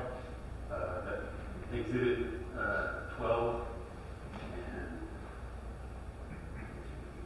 12, 17, 19, and 20. And then yesterday I did get a copy of that 29, and 30, and 31. So you've seen the two engineer reports and the asbestos lab reports. That's primarily the focus of it. Okay. Do you have any personal observations where you visited Hotel Marysville? Yes. Did you visit it and there was a fire June 15th of this year? Yes, sir. Did you have any visits before the fire? Not in recent years. I had been in the building in probably 2001 when I was a staff employee for the city. At that time, it was derelict. I think it had a fire, and I had gone in there with the building inspector to look at a couple things. Recently, I had not been inside the building until we toured the outside of the building, obviously not going in on whatever the Monday is after the fire. Okay. And your post-fire observations revealed what? Repeat that? What did you see post-fire when you went and looked at the building? Yeah, from pretty afar? much. Yeah, pretty much the interior of the building was gutted. The only thing you can see is the reinforced concrete columns, and then obviously the brick fill panels around the exterior. We did fly some drone footage to see what it looked like from the roof and what we could see from there. It took some aerial photos. So we had additional information on it. You could tell that the roof structure was not there and nothing was bracing the roof, which was a concern for, that was the day that Mr. Jackson was there doing his assessment for the owners of the building. And we actually toured it with him and we were discussing it and walking around outside. Would you please state your opinions as to the present condition of Hotel Marysville? I believe that it is a hazardous condition and it presents a hazard to the surrounding structures because there's, obviously potential for the top of the building to fall off and damage those. In addition to, there's trim, not alone the structural components that has fallen off of it. And then you also have the issues with the asbestos and lead and other hazardous contaminants that could be in the building. Describe your concern regarding asbestos lead in terms of stormwater. Yeah, the concern is that there's no way of really controlling the amount of water in and out of the building. I think the council had asked me for Jason and his personal opinion, and really the only control to be able to control the water going through the building, which would require a roof and closing up the windows again, which almost all of them were open. The paneling that was placed over the windows is all burned up, except for in a few locations. So there's no controlling water going through the building. So unless you put it in some sort of collection system and pump it into a box to treat it and then pump that into the storm drain, there's no real way of containing it. That's all the questions I have at this time of this witness. Thank you. Ms. Gill? Thank you. Any questions In your opinion, as city engineer, looking at the structure of the building itself, what is your opinion of its imminent danger of collapse? My opinion is the top of the building is an imminent, collapse, which could cause the rest of the building to collapse. It's hard to say. Without additional assessment, that's the columns do show some spalling on it, which it looks like it may just be as a result of the heat from the fire. But the question that both structural engineers have is, without being able to go inside the building and do like X-ray analysis of the columns, you can determine whether the rebar is compromised, which would make the entire structure. There's indications that it could be in various locations. If you look at the WJE report, they show the corridor kind of where the fire went hot up the middle of the building, where they, based on their drone observation, it looked like the columns had the most, spalling and visual damage to them. But also the problem is that, like I said, that X-raying the columns to see that the rebar is still intact. You have to be able to get in the building safely to be able to do that. And you have to abate the asbestos to be able to get in the building on top of bracing the building on top of, so it's kind of, that's the real concern. Thank you. Mr. Mallon, I do have a question. So, a couple of questions. So you do believe that the columns are reinforced with rebar? That's the opinion. Actually, nobody's ever documented it. That was actually Mr. Bartley mentioned it. I had met with Sean Jackson and the owner of the building and Mr. Bartley sometime in 22, maybe early 23, and they were trying to figure out how they could prove that the building met some sort of code as part of their TI improvements. And that's one of the things is they didn't have a document showing what the reinforcement in the building was or what it could be. That was one of the things we were trying to look at, like non-destructive, whatever. Obviously it's stronger than the buildings around it, because any of the buildings around it would have already fallen down with what that building endured. But nobody knows the exact, is it number 8 bar, 6 inches on the center of the columns. And that's part of the problem with doing the X-ray observation is you don't know what to compare it to, because you don't have an as-built of what the columns were constructed of. But talking to Kent from WJE, they've done a lot of it. And usually when you do have problems with rebar, you can actually see it in the X-ray observation where it's, it actually creates like a void in the concrete because the rebar's moving down. But either way, there is falling on a lot of the structural members, which is a real concern. And just for clarification, to the best of your knowledge, no X-ray has been performed to determine what, if any, rebar. No, there was none done before the fire, and then obviously none after the fire. And then you had mentioned that to prevent or to reduce the water flows, unrestricted water flows, that perhaps a roof would need to be erected and placed and then the windows be boarded.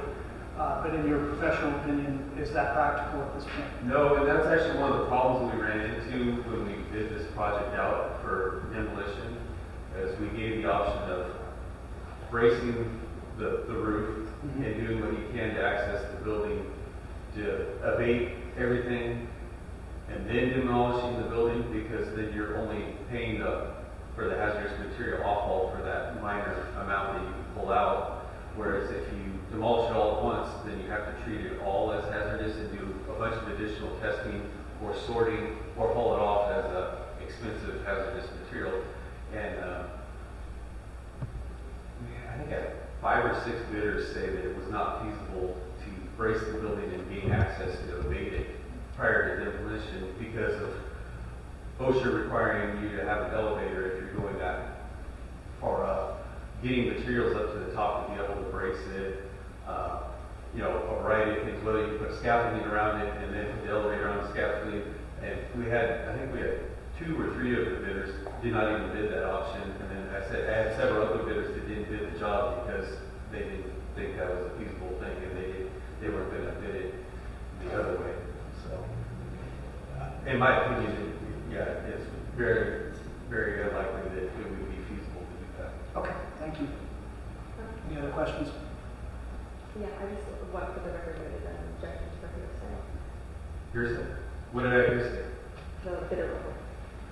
The what? Bidder report that you're referring to? The bidder report? The bid reports. Thank you. Okay, thank you. Oh, because it's not part of the official record. That was it. I thought they included the bids as, what is it? They are in the record. They are in the record. At some point, I'm sure they'll be admitted into the record. Well, they were part of the notice that's already been in. Understood. Thank you, Mr. Mr. Board. Joseph Hale.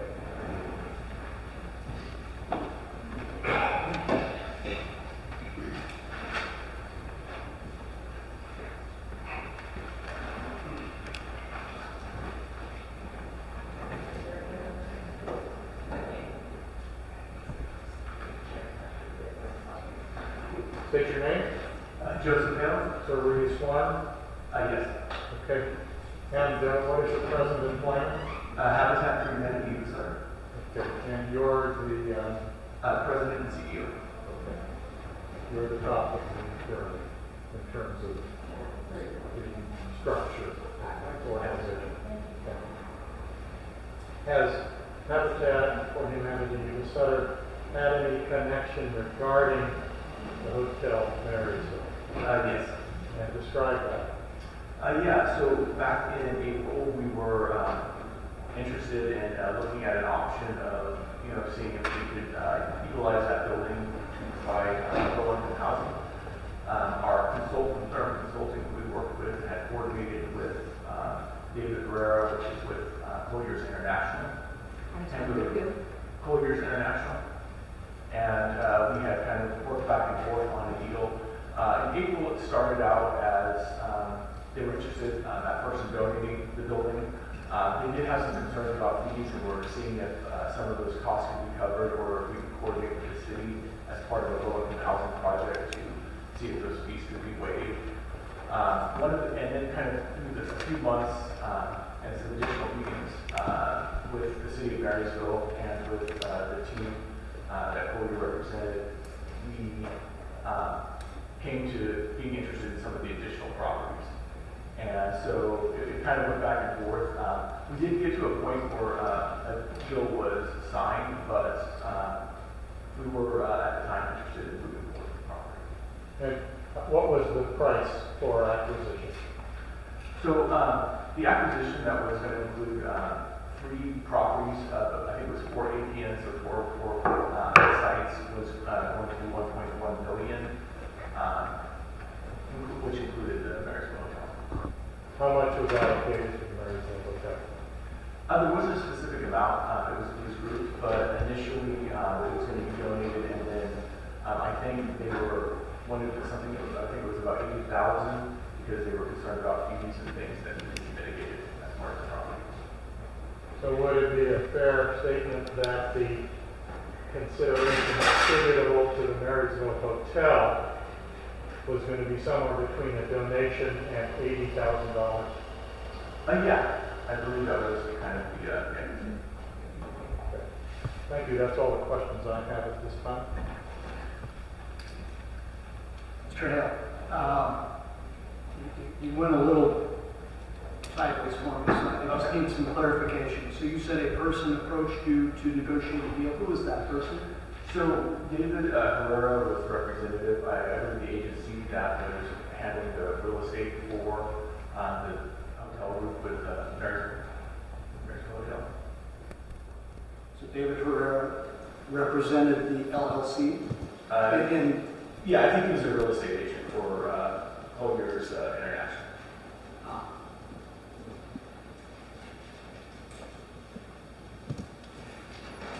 And then you mentioned some deal of $1.1 million, and then there was some talk of $80,000 for mitigating fees to zero. And so I guess my question is, and then you mentioned 4 of the properties, 4 of the parcel numbers, not contiguous with the Marysville Hotel?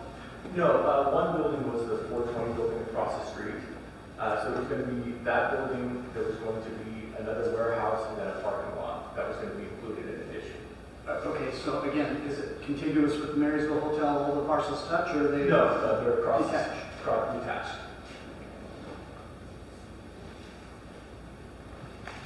Any other questions for that? Thank you. Skip? I move the context of the general objection to the record of this relevance.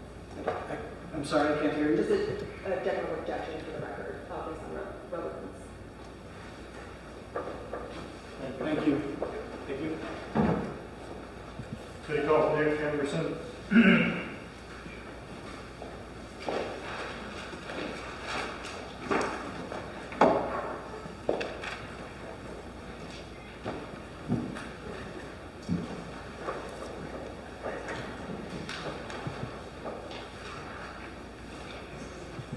State your name.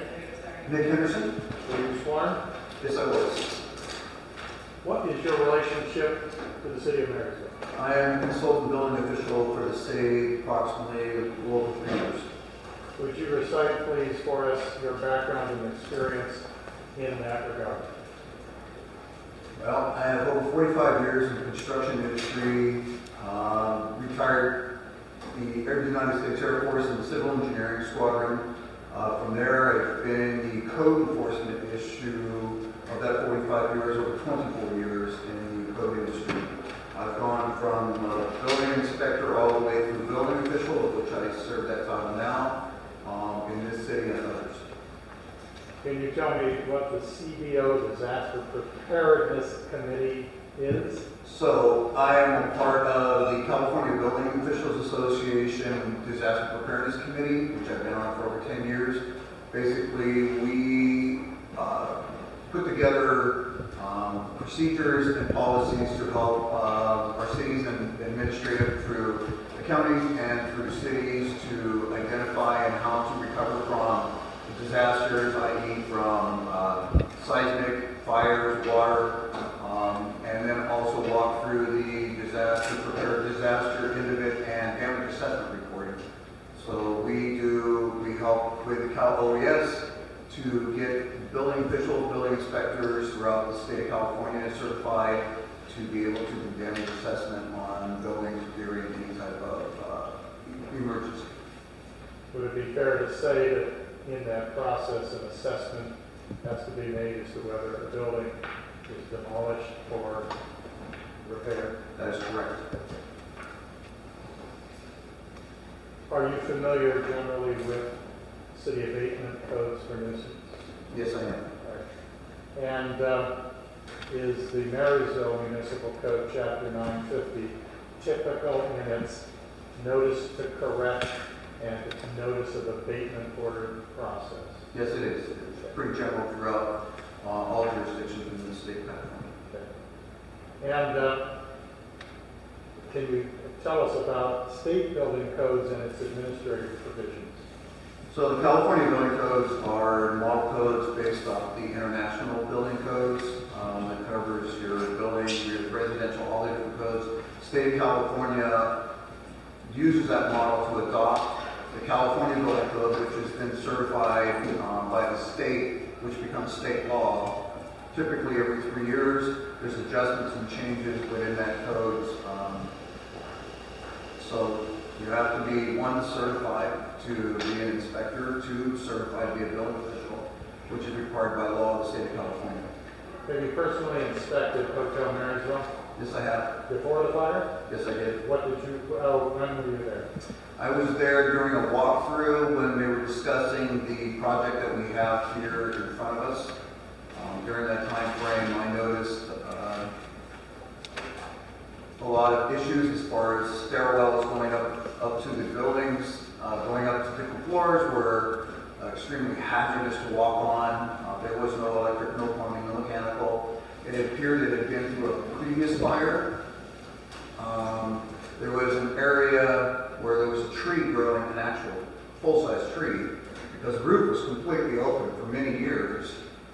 This tree was actually growing in the building itself and getting ready to go out to the top. There were no windows that were boarded up in certain areas.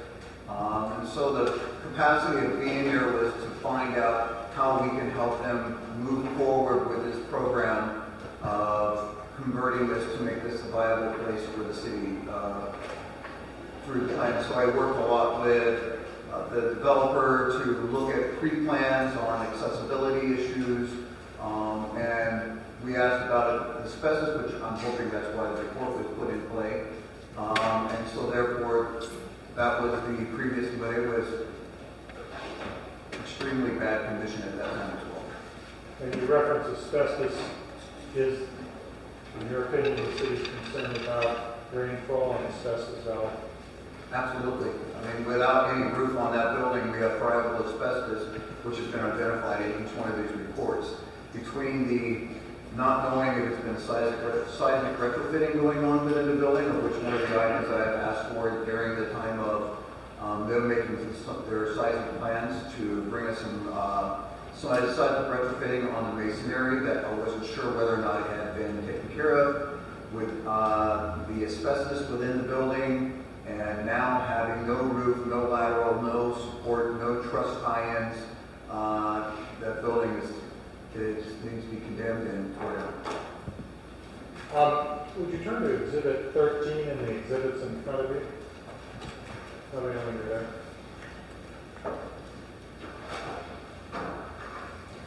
Yes, Who authored this document? I authored the document along with you, basing on the California Building Code, Chapter 160 or Section 116.1 for unsafe conditions in the California Building Code. This also in the Historic Building Code is under Sections 115 through 117, which identify historic or existing buildings.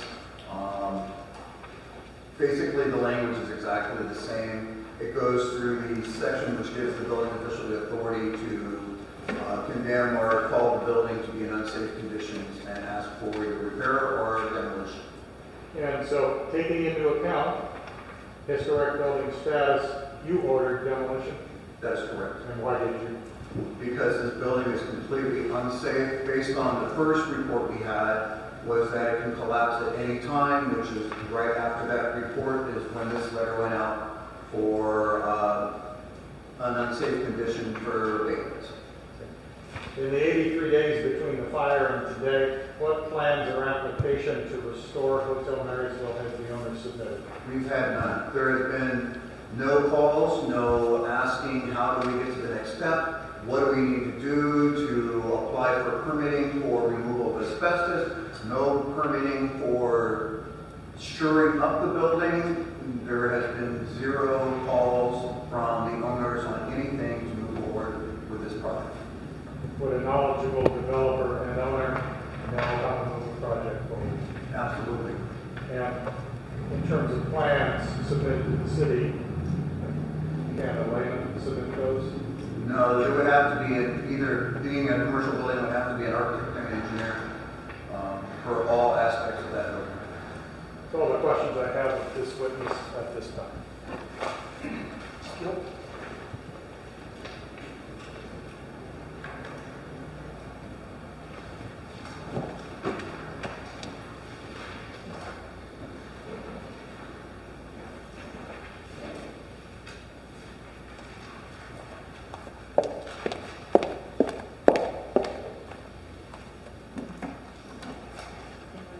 Morning.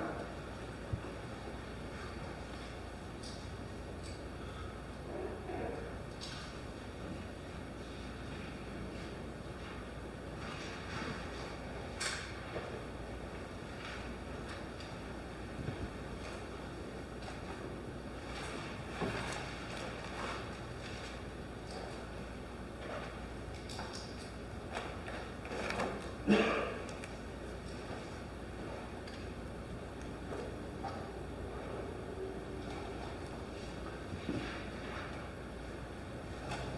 you mind turning to exhibit 22? Excuse me? 22? 22.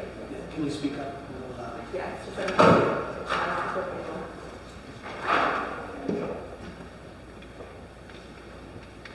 Yes, ma'am. Is this an email that you received? Yes, ma'am. This is an email after I had conversations with Ms. Palencia from the Historic Society for the State of California. I submitted the documentation for demolition of that building to her. She called, we had a conversation about it, in which she told me, you're the building official of the city, of full authority to demo or remove this, therefore you do not need us, just let us know that you've tore the building down. Okay. So in this email, though, she quotes a code. Did you read through this code? Yes, ma'am, I did. So you see this part of the line that basically preservation comes first before everything, unless it's an imminent threat to the public of bodily harm or damage to adjacent property. That's correct. Did you submit anything in support of the city's application for a warrant? I submitted to her the damage, I submitted to her my letter for section 116.1 of the building code for unsafe structures. And then it was my purpose to state that that building was an unsafe structure. At that moment, she says, we don't have anything to stop or do anything, so you're the final judgment on that, so please move forward. Right, but for the warrant that the city applied for to the Superior Court, were you a part of that process? I was not. And that'll be submitted after this hearing for evidence. Are you disagreeing with, is it of your opinion that the building is not subject to the historical building code? The State of California Historic Commission told me that it was not an issue with them, that the building official has the final authority on whether or not the building is unsafe. So therefore, in my personal and within my years of experience, that building is an unsafe structure and must be repaired or demoed, of which at this time I have not received any information from the owner to either move forward to repair it or to demo it. So therefore, my order stands that it must be removed. Right, so my question is, do you agree that this building is subject to the historical building code? No, ma'am, I do not. The building official in the building code under unsafe structures supersedes the state's historic building code. And what's the basis of that opinion? Based on the Ms. Julian Polano, when I had a conversation with her, of which she also stated in this that she understood the original email and that it was a risk for public safety and does not wish to apply to the office prior to determination such time there is no further for which the office is engaged. Would you repeat your last sentence, please? Oh, yes. Her statement was that the Hotel Marysville is due to risk of public health and safety and does not wish to apply to my office regarding this determination. As such, there is nothing further for which this office is to be engaged. Do you mind explaining to me where, out of what you just said, is she saying that suddenly the historical building code doesn't apply to this building? Because it's an unsafe structure. So And because unsafe structure supersedes the historic code. If there's an unsafe structure that can cause bodily harm or danger to any place, regardless of what that building is, that building code is going to, and that health and safety code, fire life safety and building safety supersedes the historic building code, which is why she followed up with me with this email to say we have no more further action. if that's the case, is it your opinion that there's no code in the historical building code that addresses unsafe conditions? Under the historic building code, you can go under, you can find the same definition under section 115.1 through 117 of the existing and historic code, which gives the building official authority to deem whether or not a building is unsafe structure, which supersedes the state's historic building code. But the historical state building code does address unsafe conditions.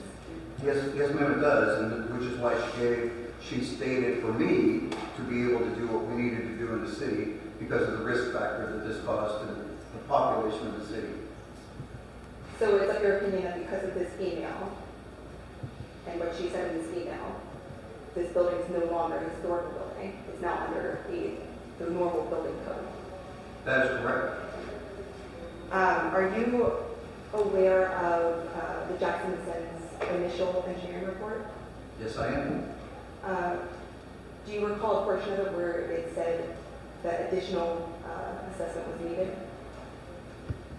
Yes, ma'am. In that same report, it also stated that it can collapse at any moment. And in my 45 years in this industry, without any root structure, without anything supporting that building, it could collapse at any time.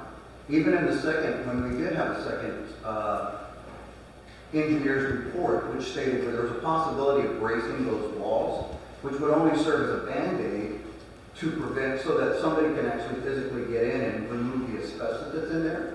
But you would still have to support all of that with a roof and structure, which I don't have. And at this point, with the asbestos that is friable asbestos that can come out and leak into any part of the city, and with the wind blowing, with rain blowing, with an unsafe structure of which that same report stated, even if we braced it, it would fall, the walls may fall out. But if the walls were to fall in, it could possibly collapse the whole building in that same report. So under all of those conditions, this is an unsafe structure that I'm aiming to be removed. So you're aware that further assessment was needed? I've had 2 engineer reports already in the 83 days that we've been here. Are you familiar with the further report that Jackson Nuisance did do and submitted? Yes, ma'am, I've read both reports. The most recent report, dated August 27th. I have not seen that. Were you aware that my client were Appellant? Jack, the question assumes facts. This is testimony again. How does it assume that? I'm not seeing who knows of that.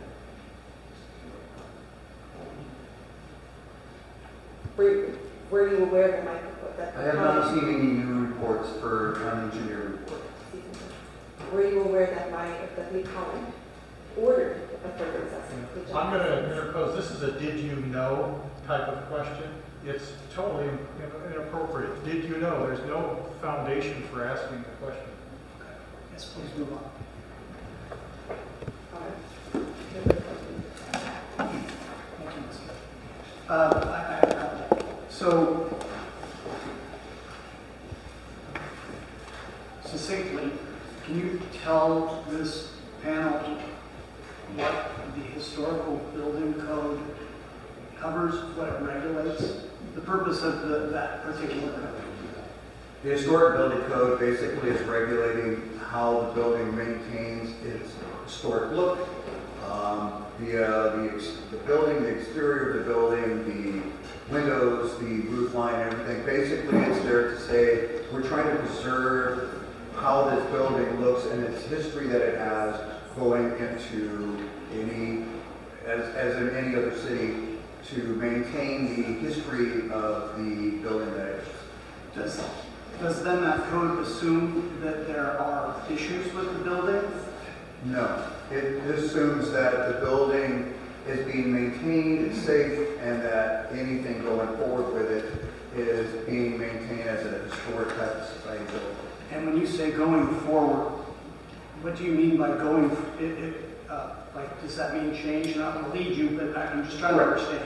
So if there was, for instance, we have this project coming on, this specific project here, the historic look of the building would still be maintained, even though the interior would be changed because they were going to change that to apartment units, which was going to be a less amount of units than there was originally in the hotel itself. So by maintaining the exterior look of the building, we're maintaining the look and the feel of the building when it was built and designed. So what I believe I hear you telling me then is that preservation then would come into play when a project is being proposed, and as such then perhaps permits would be required. Right. Do I understand you correctly? Yes, sir. Okay. And you testified, I think I wrote it down, you've not received any plans or any improvement plans or anything to alter the building? No, sir. We haven't even had one phone call asking how do we move forward to correct these issues. And then I guess perhaps my last question then would be that there was some talk amongst both sides about immediate or imminent danger and your position professionally on that. And so is the building, in your opinion, immediately dangerous or imminently dangerous? Yes. Is there a difference? Same. Okay. Thank you. Any other questions? Thank you. Yes, I just want to... It is 11:01. I don't know if we need to take a break. Well, I was going to call my next witness as Hotel Marysville. If we want to walk around the corner and look at it, or if we want to break, then I would like to have the view of the building. So you can take a break, but I just wanted, a few minutes and we can look at it and come back. I have, looks like the committee is for that, so yes, we can go look at the hotel now and then perhaps a break, a restroom break after that. That's fine.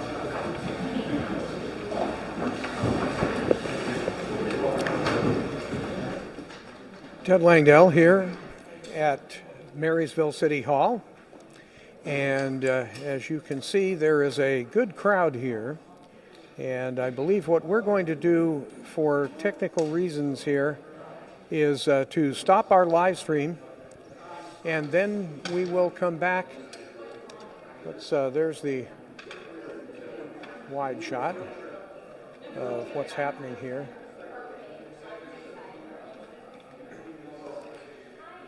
This is being covered by a variety of television channels. We've seen News 10, we've seen Channel 40, and Channel 3 is just leaving as they approach 11:02.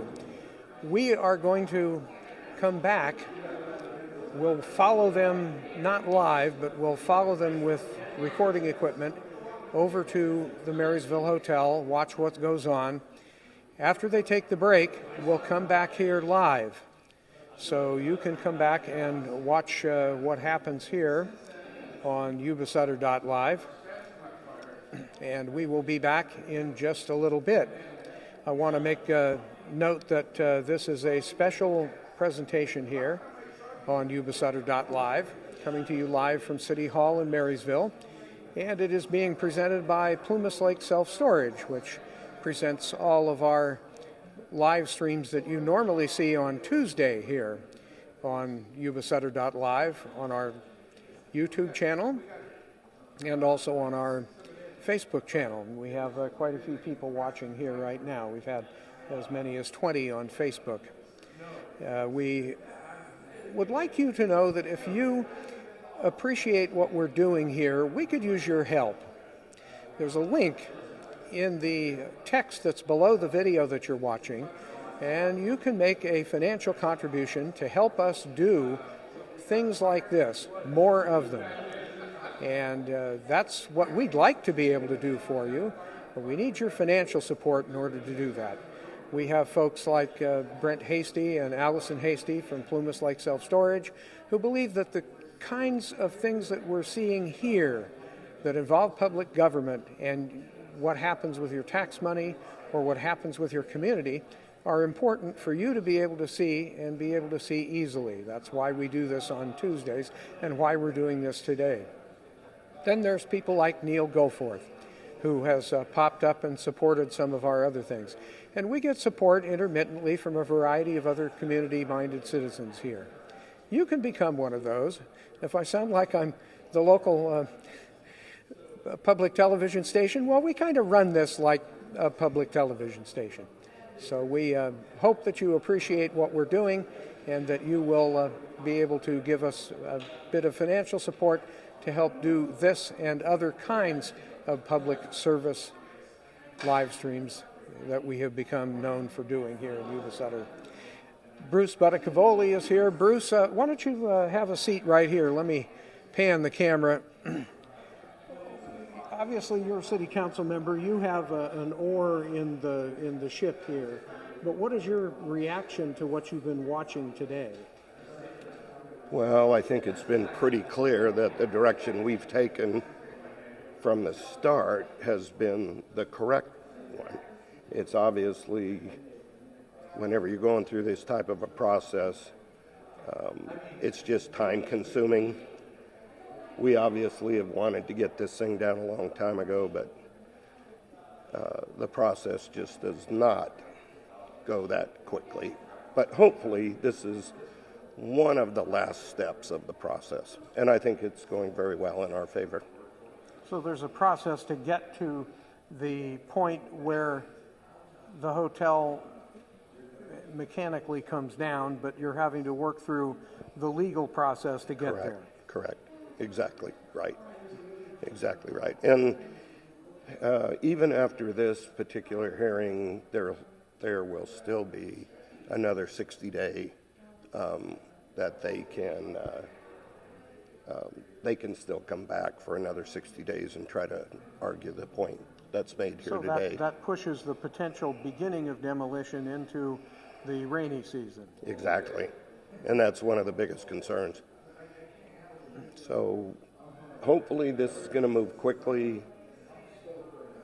Again, the owners have never responded quickly, but I'm hoping that out of this particular hearing, they're going to realize that they have nothing to stand on. And maybe that will urge them along a little bit. There's a lot of financial pieces of this puzzle that we have to work through with the owners, and that's way above and beyond just tearing it down. Everything that it's cost our city, the roads that we've had to do to detour the traffic, those roads are being destroyed. Again, wear and tear because of the trucks on places that don't normally get trucks. Exactly. And we're just, it's going to take a lot of time to get that. And most people have heard it's going to be between $3 and $5 million to get it down. But that's just one aspect of the cost of this whole thing that we're trying to do. Marysville has figured out a few things in this process. What have you observed that Marysville has been able to do that maybe you didn't expect that it was going to be able to pull off, or that it was going to have to do, but it's done? I'm not sure I totally follow there, but well, you've had to think outside the box in order to deal with traffic, in order to deal with a variety of other things. Yeah, and obviously none of us would have ever thought that the highway was going to be blocked. I mean, I don't think that ever crossed anybody's mind in any way, shape, or form. Caltrans has been really good about helping us with that. Obviously, they're extremely affected. And but Marysville went through something similar when E Street, that is Highway 70, Highway 20, the streets B Street, E Street, 9th Street, and so forth were rebuilt about, 8 or 9 years ago? Yeah. It seems like it's only at yesterday, least, but it's longer than that. Yeah, I mean, what we've find, but we've already known, is that the traffic north, south, east, west through Marysville is just uncontrollable. We've always needed to bypass. This event has probably pushed us to realize maybe we need to push harder for a bypass, although that's not our discretion. That's the state, Caltrans.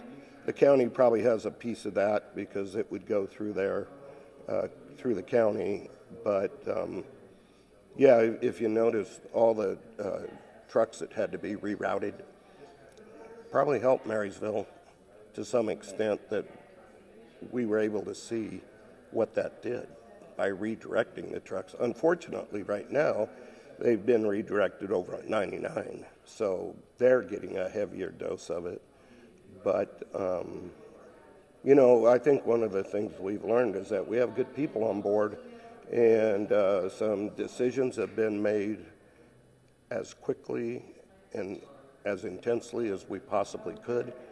The first month or so, we were in meetings, two a day, for a while, and but everybody was on board. Everybody did the best they could. The legal system is what's held this up. Nobody else has held this up but the legal system, And let me make sure I phrase that properly. It's nobody specifically in the legal system. It's the bureaucracy of the legal system. Everybody gets an appeal for every little step along the way. And again, let's hope they don't take the whole time, but there can be a 60-day appeal after this particular hearing. So time is expensive. The clock is ticking, people Yep. are waiting. Sure is. And we're trying to help them understand, help people that are watching, and I realize we have a frozen picture here. Let's see if we can get something else here. Anyway, maybe we can get my picture to unfreeze. This is known as technology. Yeah. There's Bruce down in the corner. Let me, can you hold that for a second? Absolutely.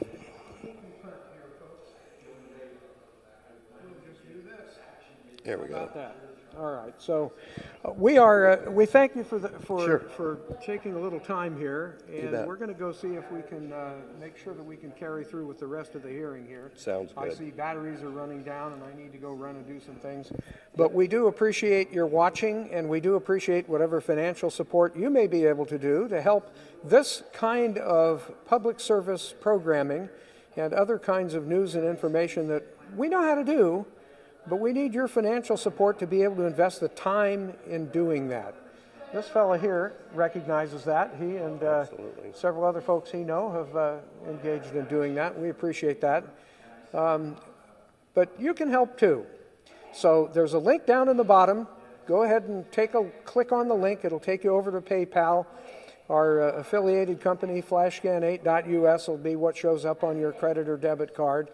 And you can make either a one-time donation or you can make a recurring contribution to activities like this. And I want to let you know who is presenting our programming right here. Bruce, thank you very much. Thank you. Have fun going back over to visit the hotel. Yeah. Betty Huckins, we appreciate your appreciation. Also Rosemary Doust, who's watching, related to the longtime former Chevy dealer, Dow Chevrolet. Diggs is watching. Info Center. That's my brain. It needs more sleep. And a number of other people. Neil Goforth is watching. But I want to bring to your attention our sponsor today, and that is Brent and Allison Hasty down at Plumas Lake Self-Storage. Yuba-Sutter.live's local government live streams are presented by Plumas Lake Self-Storage in Plumas Lake, where lifelong local residents are helping other residents keep things safe, providing indoor storage units, outdoor RV and vehicle parking, moving supplies, and Penske truck rentals. Details at plumaslakeselfstorage.com.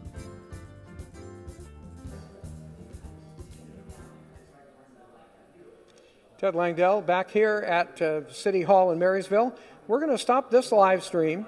But keep your phones, your devices, your computers ready to go, because we're going to be back in a few minutes after they get back from the hotel and take a break. We're going to get a few things plugged in to make sure that we can carry on. And we will be back in a few minutes right here on Yuba-Sutter.live. Want to remind you also that we have other things coming up next Tuesday right here on Yuba-Sutter.live. That's September 10th. We'll have the 9 a.m. Yuba County Supervisors meeting, the 3 o'clock Sutter County Supervisors meeting, and then we have Marysville School Board meeting at 5:30, and then that sometimes overlaps into the Yuba City Unified School Board meeting at 7 o'clock. There's a lot of stuff going on in our community, and we try to cover that live, bring you some context, tell you who's talking. We'll try to get the names of the people that you're hearing here and be able to put them up at the bottom of the screen. Anyway, thank you very much, and we will see you in a little bit. This is a live stream right here on Yuba-Sutter.live, and where is our special? There we go.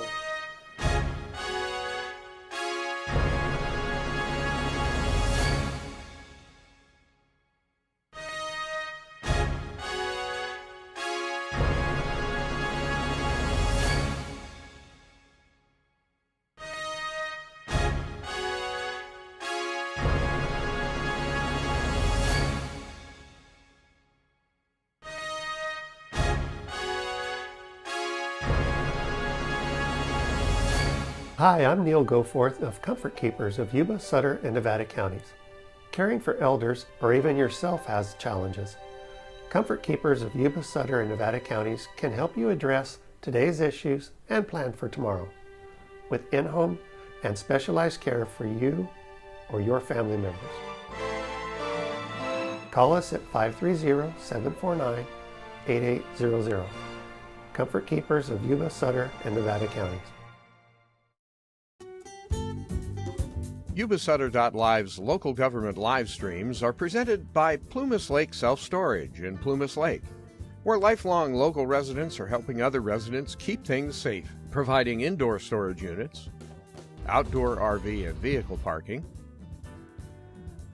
moving supplies, and Penske truck rentals. Details at plumaslakeselfstorage.com.